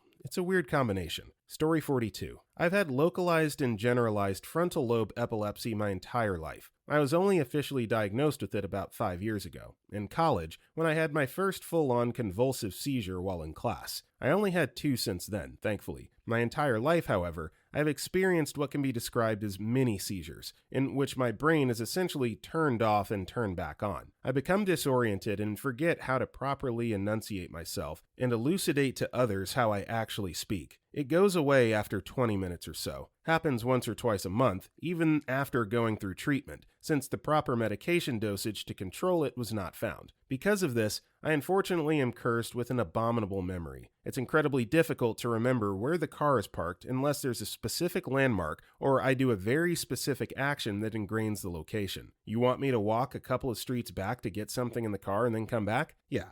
I'll see you in an hour while I peruse the streets to try and recount my steps. Google Maps is my lover. I'm almost unable to remember the names of new people I meet, and I'm constantly having to pretend I do, or look back or use context clues to find out. If I ask my friends several questions, they would say that I already asked them that question some time ago. Dates and events are difficult to remember. I always stutter while speaking because it takes a relatively long time to formulate words, and on top of that, I often forget the exact names of things. I pity my hippocampus. Furthermore, my ability to make connections and process information in a quick and coherent manner is unfortunately below average. It takes much longer for me to read an article and to grasp its context than the average person. I remember one time when my uncle handed me his car key, which the key car pivoted out of the side of a small square holder by pressing down on a button to release the spring, and told me to start his car for him. I pressed the button, but to no avail. I then looked all around the square holder to see how to get the key, and my uncle just grabbed the holder, pressed down on the button a little harder, and released it. Plenty of examples similar to that. I know all this as I took a 5-hour-long neuropsychological evaluation post-diagnosis. The results did show that my memory and ability to process information and form connections was below average than individuals my age. Well, definitely impacted the way I went through college, as though I graduated high school with an amazing average and got a 2200 on the SAT. I graduated with a 2.8 2 years ago. Even with all this, I still desire to become a physician, and I'm working to compensate for my faults by writing things down, making sure I do tasks immediately so that I do not forget to do them at a later point in time, and the like. I'm studying for the MCAT, but the future is indeed bleak, as the exam is based on taking information from various topics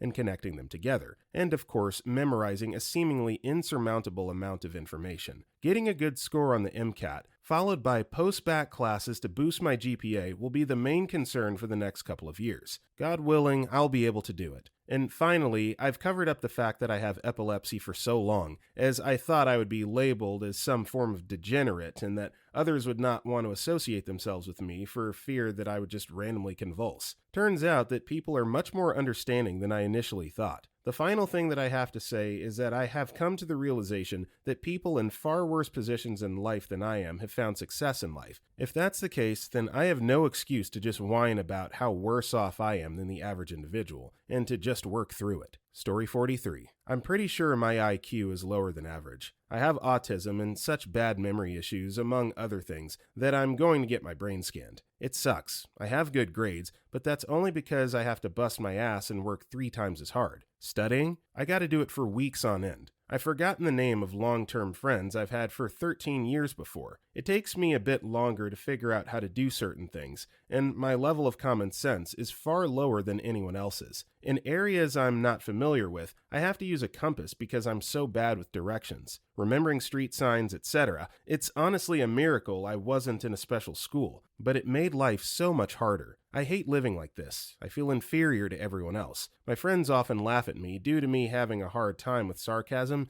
and figuring simple things out, like how to tighten and loosen seatbelt buckle belts, despite owning 3 and wearing them almost every day. I usually keep my mouth shut most of the time for fear of saying something stupid. You wouldn't pick up on it unless you knew me semi-well or were my teacher. That's what sucks most of all. Everyone expects me to learn and think at the same pace as everyone else, but it leads to me crashing and burning almost every time. I wish so badly I was smart. Story 44. My mother has a pretty low IQ and she really struggles in life sometimes, but my sister, my poor sister, I have 2 siblings. One of each, and I'm the oldest. My younger sister has ADHD and depression, and an undiagnosed, really low IQ. She's currently 18 and has roughly grade 9 to 10 level English and math skills. She tries so hard, but just does not have the capacity to do all the tasks. Socially, she's always made friends with people younger than her. Currently, her best friends are like 3 years younger than her. It's purely because that's her maturity and intelligence level. She never got held back at school. They tried to help her, but nothing helped. My sister used her lack of intelligence as an excuse sometimes because she would become overwhelmed before she could try. However, she's extremely emotionally mature. More than me. I'm 3 years older and a social worker. My brother and I identify as not overly intelligent. My brother is really effing smart though. We just work incredibly hard. My mom would always say, "Do your best." Well, you tried. To us growing up. My brother was failing easy math in grade 7 and they were discussing him redoing the grade. Mom said the thing to him. Instead, I sat him down and told him, "Ben, F what Mom said. Unfortunately in life, if you want to achieve anything, you have to work hard. Trying and doing your best isn't good enough." He completely understood what I meant. Every single day, we practiced math together and I taught him for hours. I'm horrible at math, but I learned for him. At the end of high school, he was achieving A's in advanced math, Math C for my fellow Australians, and now studies accounting at university. I have a master's degree and have a very high-paying job for a social worker. I've achieved almost everything I wanted to, and I'm 22 years old. Next is a doctorate. This and my brother's success make my sister's insecurities worse. It makes her feel like a failure because her sister and younger brother are accomplishing things she can't even consider. I overheard a conversation between my mom and sister, and it was heartbreaking. Basically, it was my sister saying,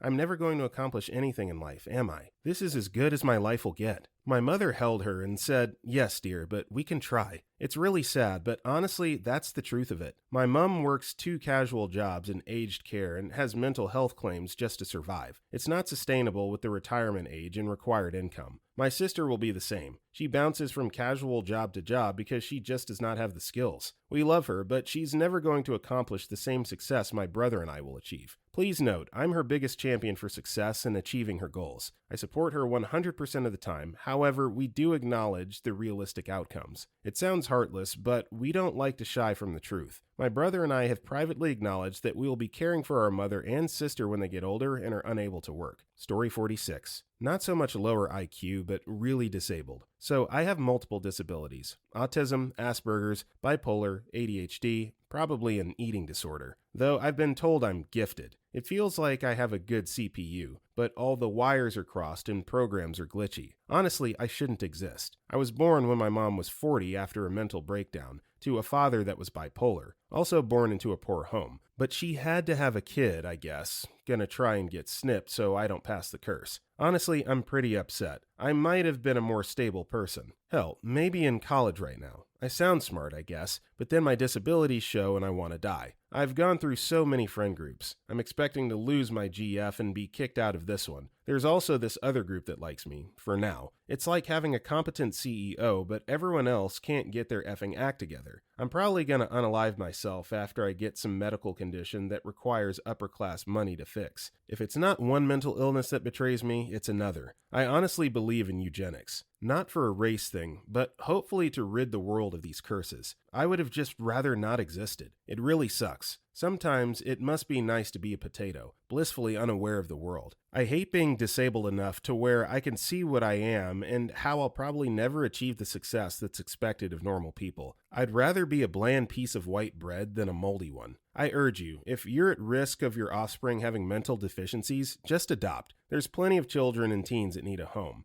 and may have a brighter future than me. Story 47. I'm unsure of my IQ or any tested intelligence, but I do have ADHD, and I can tell you it felt like I've been the dumbest person in the world for years until my confirmed diagnosis. I think it started in 5th grade. I was in advanced classes and I suddenly started getting more forgetful and not following lectures well. If I read, I would have to go over a sentence at least 5 times if I didn't get it, just to be able to correctly process it in my head. Homework assignments took me at least 2 hours when it would take no more than an hour for most people, mostly because I couldn't focus on what I was reading and the concepts wouldn't make sense to me. Math was especially hard, trying to remember all those formulas and seeing how it all came together. I had bad grades in middle school and I felt like a failure. Neither me nor my parents knew why I was doing so poorly in school after being in gifted programs as a kid. My dad would always tell me I was too young to have such an awful memory, but here I am. Thankfully, I've gotten treatment for it and I'm succeeding in college, but I'd like for everyone to know that ADHD is difficult to deal with, and it takes those with the condition extra time to complete assignments and read textbooks. I really hope ADHD is better seen in the future so kids with the condition can get the help they need earlier on, without feeling like they're a failure for the first 18 years of their life. Story 48. Growing up, I had a lot of emotional issues. Very ADHD and squirrely. It was really hard for me to pay attention in school. They made it seem like I was severely mentally disabled. The medication they put me on had some pretty severe effects on my motor skills. As a baby, I hit all my developmental milestones early, so it was surprising to my family that I had such a hard time in school. After my mother committed self-unaliving when I was 10,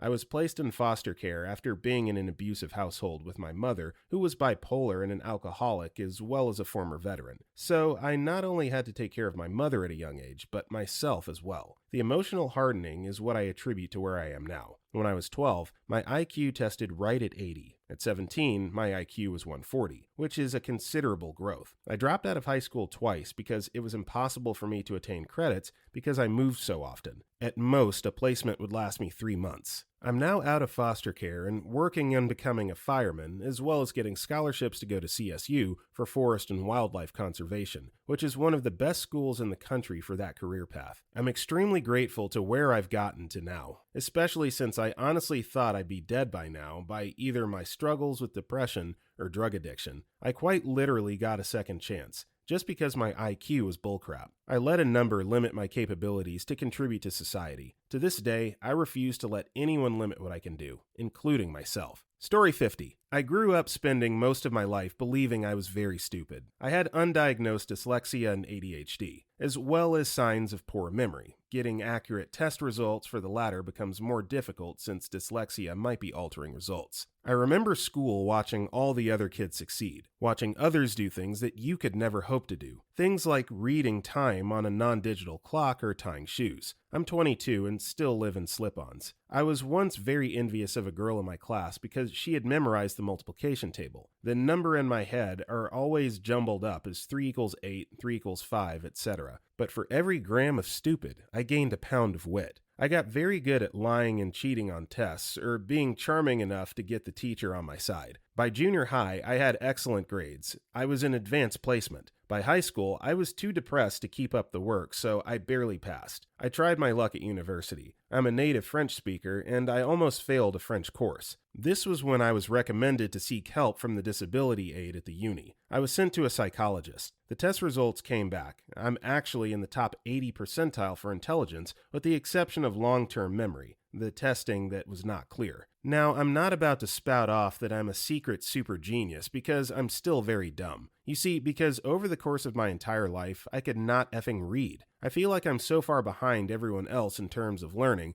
but because of the assistance of the school, I'm very good at all my classes, which now puts me in a very weird predicament. I don't know basic math. I still use my fingers to count 3 plus 5, but I can tell you about metaphysics or how to find archaeological evidence of drought/famine in ancient sites. Story 51. I've had severe ADD and Tourette's my whole life. As a kid, I struggled a lot because I would always get into trouble and be sent to the office. I was never in class. From grades K to 9, I never did homework, ditched, or was suspended because I mouthed off a teacher. Because of that, I was put in special ed classes that had dumbed down work. I was in these classes my whole life. I had a couple normal classes that, when I was in class and doing work, I aced all of those, and failed my special ed classes. IDK how the dumbass school didn't catch that. Eventually, mid-sophomore year, I was sent to a private school for behavioral students. This was at the peak of my bad behavior. The schoolwork at this place was ridiculously easy. I'm talking like 3rd grade work for high schoolers. So because of not being in class and being sent to a dumb school,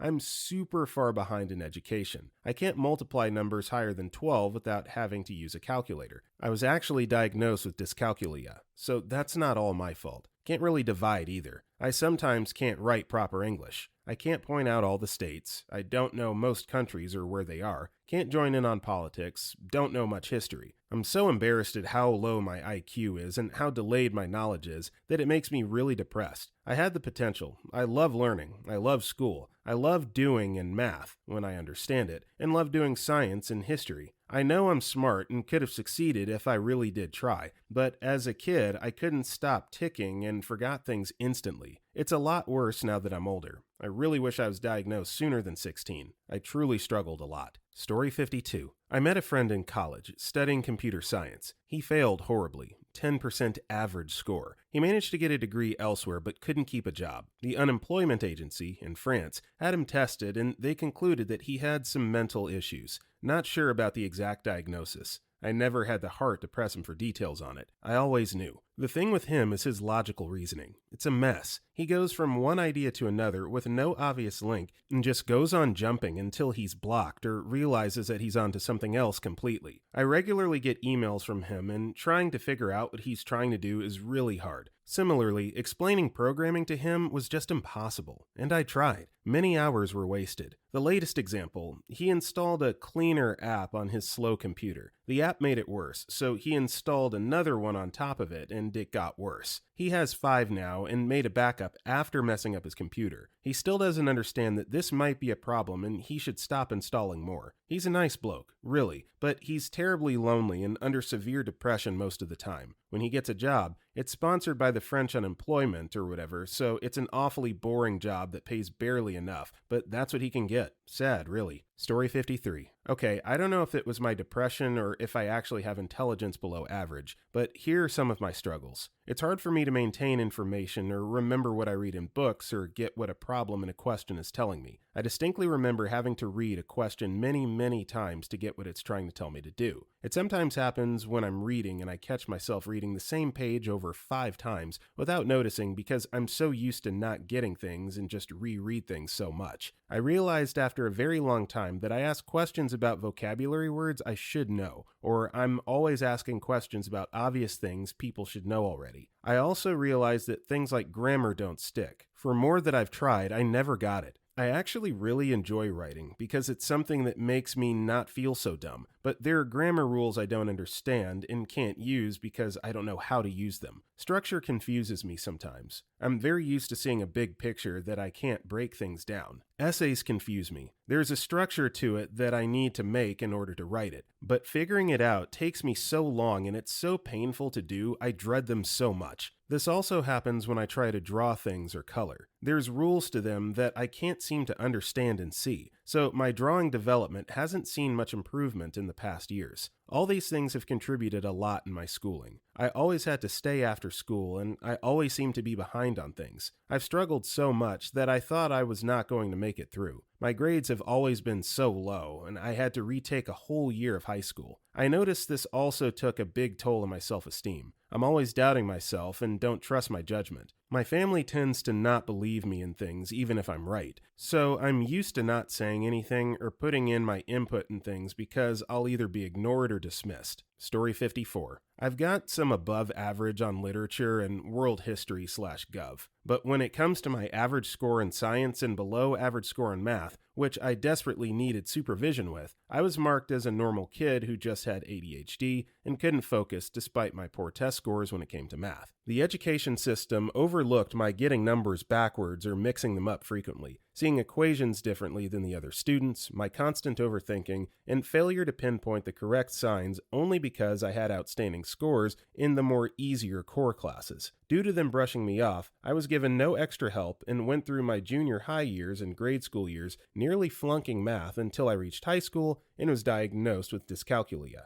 Ever since then, I've gotten the help I needed to boost my math grades at a steady average. My entire preteen year, I was just marked as uninterested in the subject and was constantly hassled for my lack of comprehension, unbeknownst to my condition. I felt misunderstood, frustrated, and infuriated when someone told me that what I was feeling was false. I want people to know when it comes to education and you're put with a student who excels at their other classes but's failing to do so in another for multiple years straight, it's unlikely to be pure stubbornness. It's a problem. Due to my childhood, full of misunderstanding and miscommunication, I developed a lack of trust towards people when it came to my personal issues, in fear they'll shoot me down or I'm overthinking it. I hope people can have an open mind towards the academically challenged, whether it be all around or in one class. There's a reason for everything. Story 55. There's a learning disorder called language process disorder. In psychoeducation tests that showed my IQ as being 97. My brain will make weird connections to things that I may read or hear. So instead of going from A to B to C, I may go A to C to B. I've had this since I was young and diagnosed with it. On top of this, I couldn't hear for the first 17 months of my life, so my speech was very delayed. My parents were told that I could never finish high school without being in special education and never finish college. I was in special education till after middle school, when funding was cut in my state and I was actually able to do well in normal classes while taking speech class during my time there. I was kicked out, despite my speech teacher wanting me to continue in high school so I could be prepared for college. Since I was kicked out of my special education,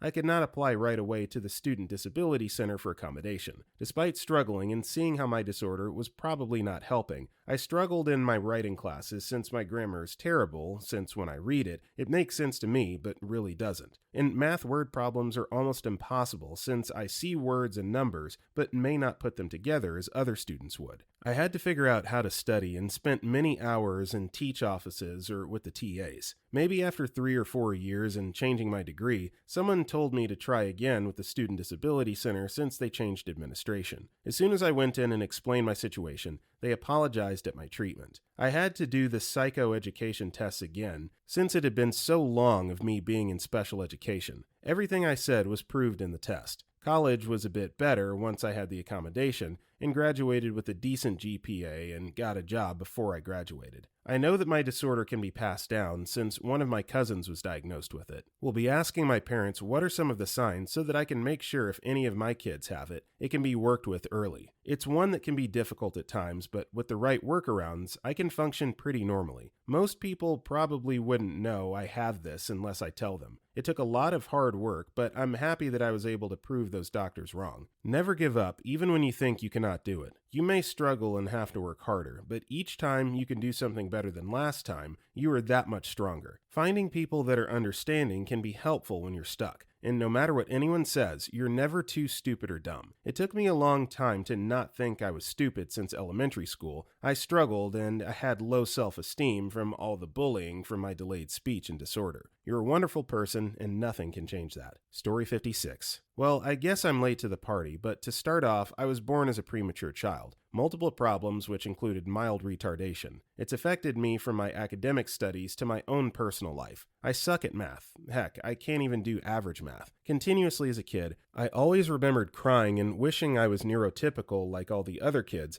and not being in a special ed class. Once I reached high school, I was placed in an ICT class, so it did help my insecurities. Till this day, whenever I make friends online or IRL, I'm always afraid of telling them my disability since I always feared being bullied or just plain judged. It's so difficult and scary to tell someone I'm retarded. I've always tried my best to fit in, but no matter how much I've tried, I'm always going to stand out. I remember hearing nasty comments from the average intelligence students in their normal education classes, wanting to be like them, and how it made me feel like crap all the damn time. I still carry shame from being retarded, I guess. I wish the world would stop treating us like children, because some people do, and realize we're aware of the things around us. It's not something I asked for. I genuinely wish I was born without my disability, but unfortunately, the world and life doesn't work that way. It sucks to be. I would also like people to know to stop saying retard or the R slur is bad. I'm literally retarded, and I couldn't give a F if you called me a retard because it's technically true. It doesn't offend me or most of us who are more on the high functioning scale. It's not a bad word. It's just the damn social climate that's too sensitive for everything at this point. I don't know how I would be describing me. My brain's just slower. Very slower when it comes to processing information than the average person. Story 57. I took an IQ test at a young age to decipher some behavioral and learning problems I was having at school. It was always said that I was a gifted student, but on paper, this never really showed up. Aside from the fact I speak 3 languages, Italian to the degree people assume I'm Italian, same for French, and English being my mother tongue, all before the age of 10. However, the results came back inconclusive. I was young back when I took the test, maybe 13 to 14, so I'm a bit fuzzy on the details. Some of the parameters were unusually high, in the above average department. Language and others, I can't remember exactly how it was broken down. I remember them saying I had obscenely good long-term memory. Others severely below average. Math's almost non-existent, short-term memory barely functional. By the end of it, they decided I was in a 1% of the population they could not apply an IQ to. I mean, IQ is kind of an antiquated and plastic figure anyway. Diagnosed me with severe ADHD and sent me on my way. Never touched on my social issues, lack of eye contact, or other details. I feel now as an adult they wanted to give my parents an easy answer that felt medically treatable with therapy or drugs. Luckily, my parents were more cod liver oil than Ritalin. Ultimately, with languages, I was a parrot. Take me to a country, and within a few months, I would learn to speak the whole language, accent included. I've learned another 2 languages, and have since forgotten them entirely as I learned them between ages of 2 to 5, Dutch and Russian. I remember a few words of the latter, but would probably sink back in if I spent a couple months there. At school, I excelled at language skills, art, and woodworking. I was somewhat an idiot savant of drums, unable to read music or remember patterns, but fully competent to play in a band, improvising most things as I played them again. People rarely noticed I wasn't learning things and probably just assumed I was a bit ADHD. I was awful at maths and science, terrible at history and geography, and pretty much anything other than what I was good at, I was unreasonably bad at. I had a great dissonance between the intelligence adults reported of me and the work I was able to produce. I was obsessed by the idea of being a scientist, but the books felt like gibberish to me. I'd look at anything involving numbers and I would forget them instantly. I have near zero numeracy skills. I have to count stuff out on my hands and use all sorts of coping mechanisms and methods to work stuff out.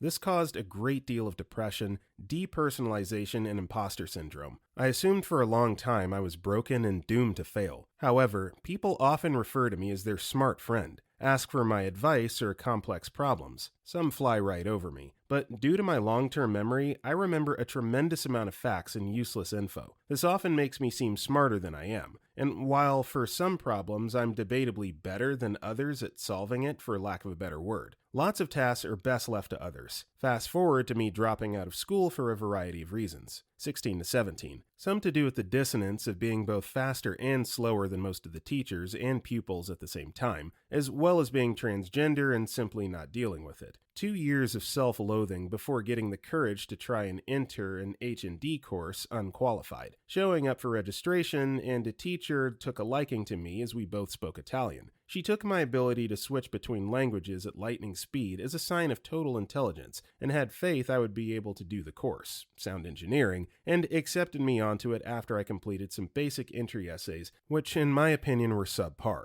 I likely never would have gotten into university for a technical subject like this one. She was wrong. I'm a proficient engineer. My ear is very well tuned, and while I can't remember the names of microphones as they usually contain numbers, the description of them, while this will get you laughed at by most engineers, is more than enough to navigate the studio. I'll never be Chris Lord Aglia or Delia Derbyshire, but I do my own thing. I struggled intensely to produce the more technical coursework, and ultimately dropped out of this too. Somehow still got a pass though? Something to do with my practical work and studio attendance. While on this course for the second time in my life, I sought educational help and was referred to as a campus shrink, and then referred to as an NHS shrink, who told me I most likely was autistic. But as I'm an adult now, I would have to go through extensive testing that I would have to pay for out of pocket. This was a light bulb moment. Suddenly, it all made sense. While I still to this day have no confirmation of what I am, for lack of a better word,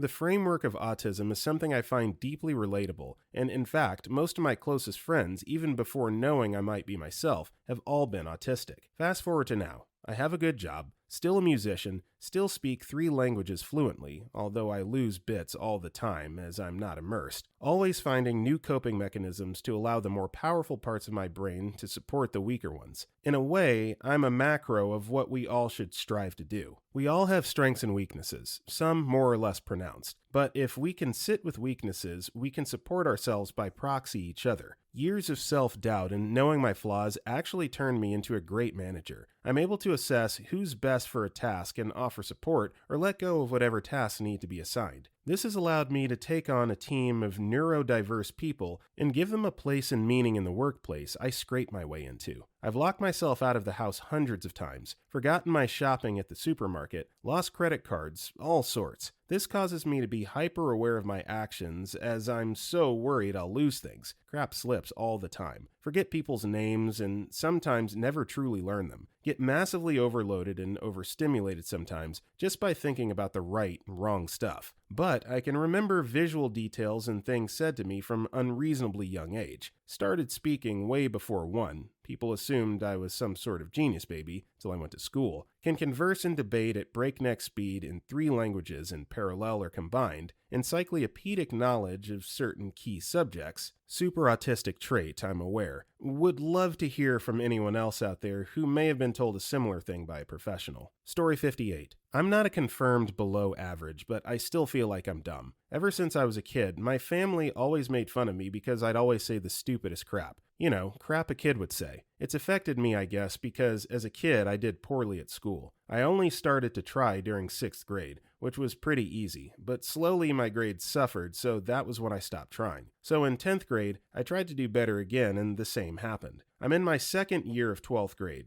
It's not very fun, I know. So my family refer to me as being the lazy child, which affected me into being actually lazy. I stay in my room because I don't like people, and every time I talk to my family, they have to poke at something dumb I have to say, so I don't like being around them much. Another thing that makes me lazy to them is I sleep throughout the day. But again, only because I don't like people, so if I sleep when they're awake, I don't have to deal with them. Opposed to that stuff, there are a few small times I've been called smart. Like my MBTI is the same as Albert Einstein's was, and other famous smart people. I had a teacher in 9th grade, one of my worst years regarding trying in school, and he said I was very smart at analyzing and thinking. And lastly was a time playing Tetris 99 with my family. Of course, they were poking fun at my inability of playing. Anyways, we had a weird discussion about politics, and my brother was amazed at my input in the conversation. He's the only one to ever call me smart in my family before, so that's kinda sad. But anyways, I'm so dumb that I can remember each and every time I've been called smart or something similar in my life. Story 59. This is kind of a weird take because I technically am smart and technically have a genius IQ, even if that doesn't mean much. The impressive part is that I think they used the whole entire bell curve diagram when showing me how I scored on every part of the test. I do well in school, so people think I'm exaggerating or trying to be quirky when I tell them I genuinely can't write, draw, or read maps. Well, I can write now, but I taught myself in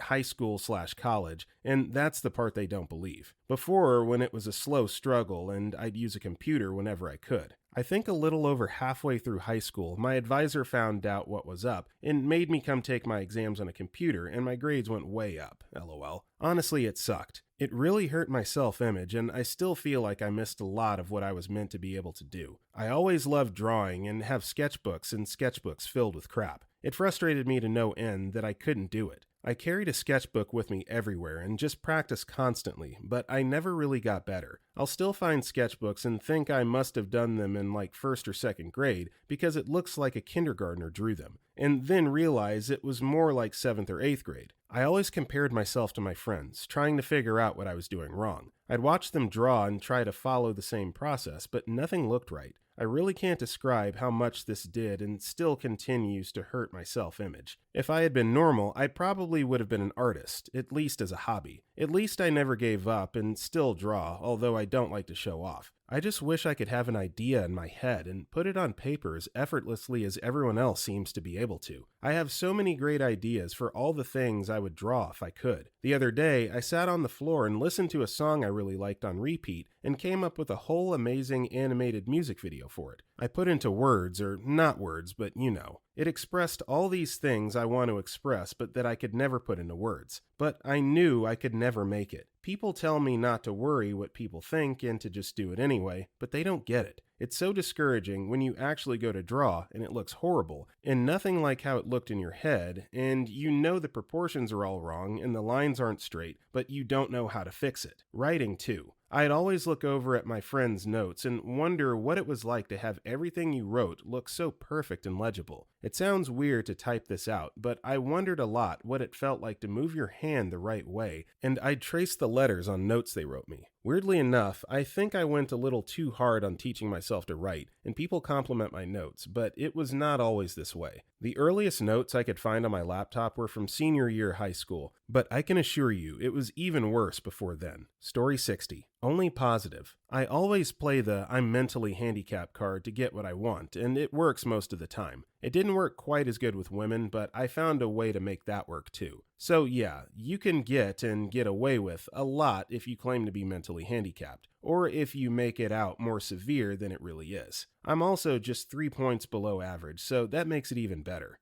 I met some truly dumb guys like the user Patty _ Harrison _ Stan though. No worries, he knows he's dumb. It's not an insult. And they're the guys who should get all the help and attention they need.